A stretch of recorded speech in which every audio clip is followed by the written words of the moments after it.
It's the Blues Rock Show with Pete Francis and Willie Witten.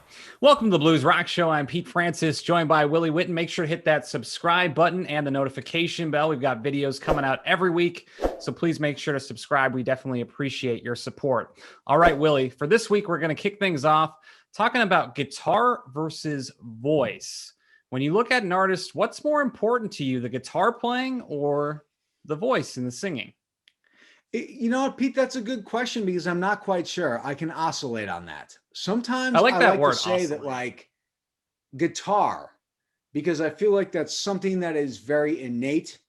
And some people just aren't gifted with a great voice. Like there have been countless musicians through the eras who really just, they're not great singers.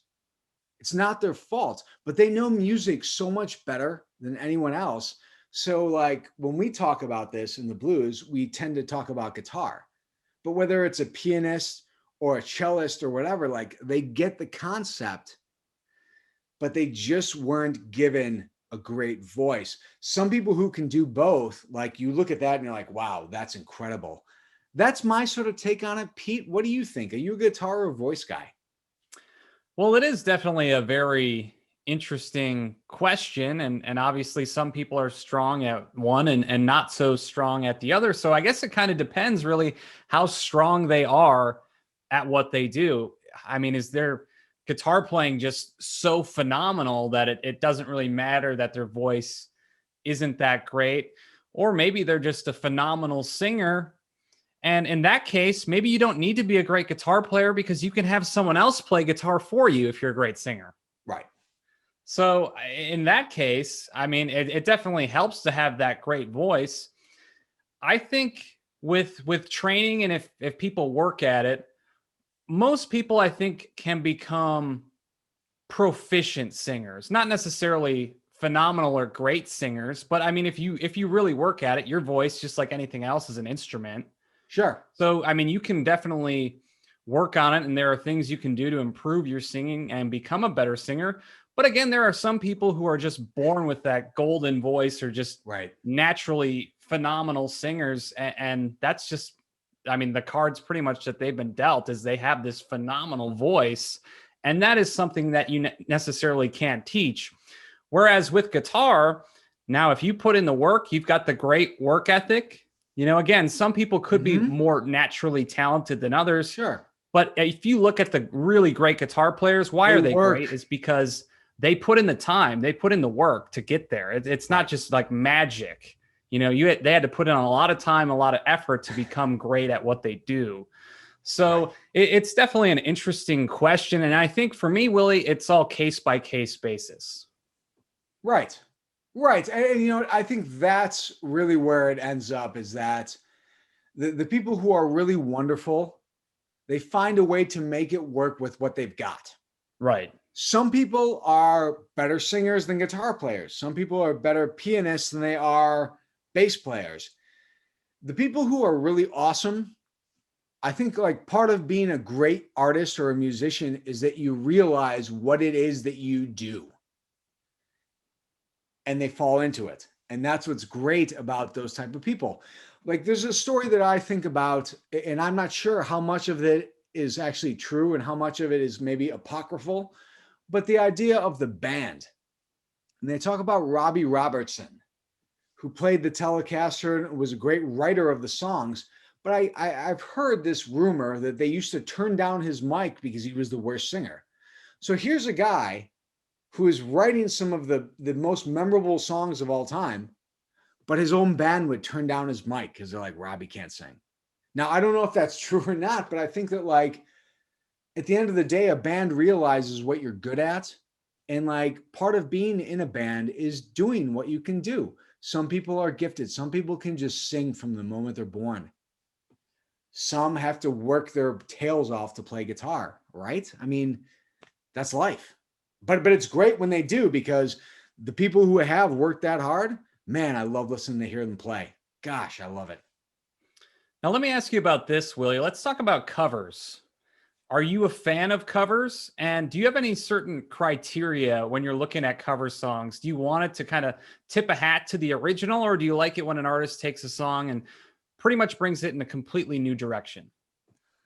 You know, I think that one of the craziest things about music as an art form is that we have covers. No one goes to cover a book. You don't cover a book. You don't cover the Mona Lisa. You don't do this. Like, this is a music specific thing, which is what makes it cool. So for me, I love it. I'm going to take the stance here. I love it when a band or an artist takes a song and completely changes it. Even if I don't like the result, I just like the idea of an artist willing to take that spot and say like, hey, I like this song and I'm going to completely change it. What do you think, man? I mean, do you like when you hear a cover, do you want to hear the original idea or do you want to hear the band that's playing it and how they feel about it? I think I like it when they sort of change directions, because different people can feel different things and different inspiration from those lyrics, and they can pretty much bring it in a completely different direction. And I think when it comes to covers, I'm not a huge fan of artists covering super well-known songs. I like it when they take more of an obscure song, or perhaps maybe a song that maybe it was a little more popular like 40, 50 years ago, or maybe it was an underappreciated song from 40, 50 years ago. Maybe it's a great song, but there was never really a very good recording of it.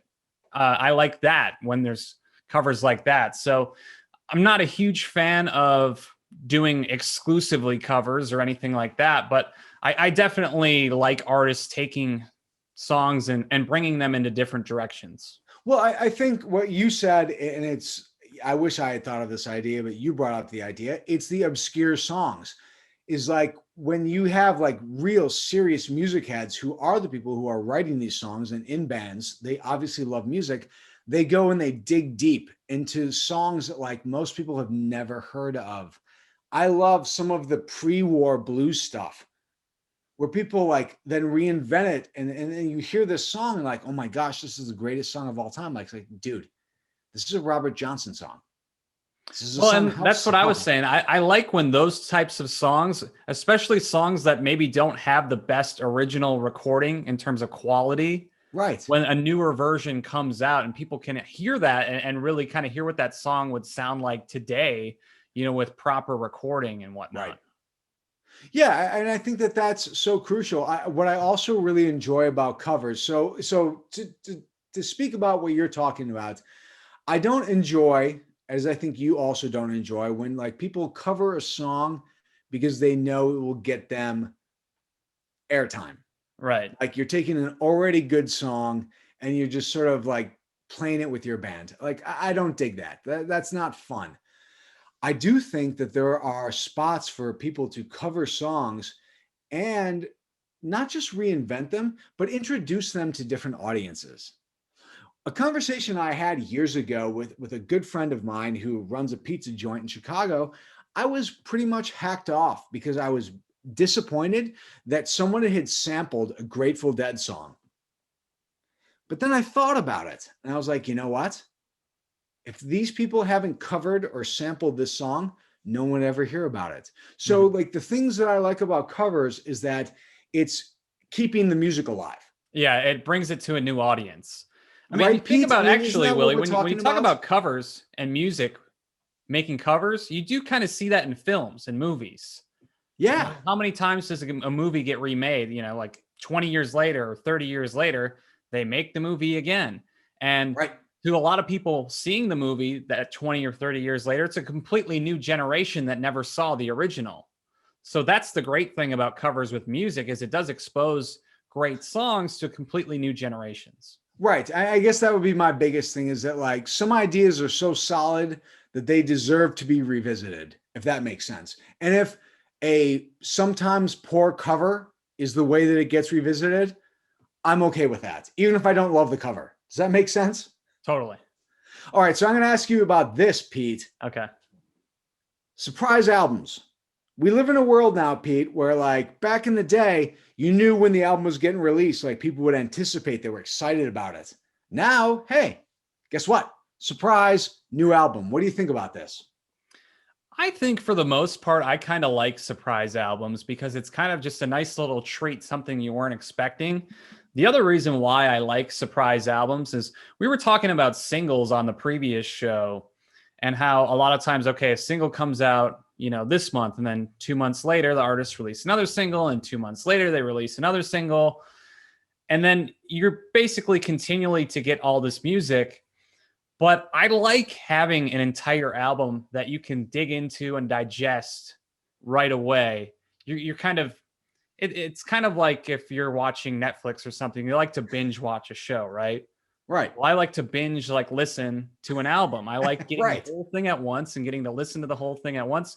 Because I feel like when I consume music that way, I have a deeper and greater appreciation for it when I get to digest it all in one kind of sitting, as opposed to you're getting a new song once every 2 months or once every 3 months. Okay, so what you're saying, and I'm going to take the differing side because hearing what you just said, it makes me think differently. So pretty much what you're saying is like you like it because now all of a sudden this is dropped in your lap, and you can just sit there and listen to this album like 7 times in a row. Correct? Yeah. I like to dig in, especially if it's an album I like to dig into it and listen to it a lot. Like recently that Smith Kotzen album came out, and I've been listening to that album a ton lately. I've just been, listening to it like the last week, and I've been playing that album pretty much, and just really digging into it. I like consuming music in that way. So I guess maybe like the surprise part, like, and once again, not to be a Luddite, but I'm going to be a Luddite here for a bit. I like the idea of like, I know when these albums are coming out, so I can do exactly what you just said, dig in. But I get your point to like, hey, surprise me, throw an album in my lap, I will listen to it. So I'm going to ask you this. The Smith Kotzen, we've talked about this because it's an incredible album. Beyond that, what are some of the albums recently that have been thrown in your lap that you're just thinking like, wow, this is such a gift? Besides, I'll say this, the 4801 South Indiana, the Joanna Connor album is awesome. But besides those, like, what are some of the albums, Pete, that have been blowing your mind? I'm trying to think. That's a good question because I feel like we're still kind of early in the year and there's not a ton of albums that really get dropped early in the year. Right. So, yeah, that's one I'd have to think about, Willie. What about you? I don't know. Like I've been pretty big into, and we spoke about this last time, and I hate to beat the dead horse, but the Smith Kotzen album is really cool. That's the one that I would say. Right. I just think, you listen to the album and we've laughed about this. Like his voice is so incredible. They play stuff that is in sort of the hard rock grunge genre. But then they sort of divert with their sort of jazziness. Like they write stuff that is really pretty intense. Like it's very diverse. They're writing stuff that is pretty cool. I think Joanna Connor does that. I think like I've been digging into old Josh Smith stuff. Cause like, once again, like the stuff where like people were just playing, like they're playing for sport. They're such great musicians. They're writing things on the fly. Does that make sense? Like, yeah. Now, when we're talking surprise albums, as a consumer, I love it. But if I'm a musician putting out music, I totally understand not doing that and releasing the singles because, again, it's like you do want to stay in front of people.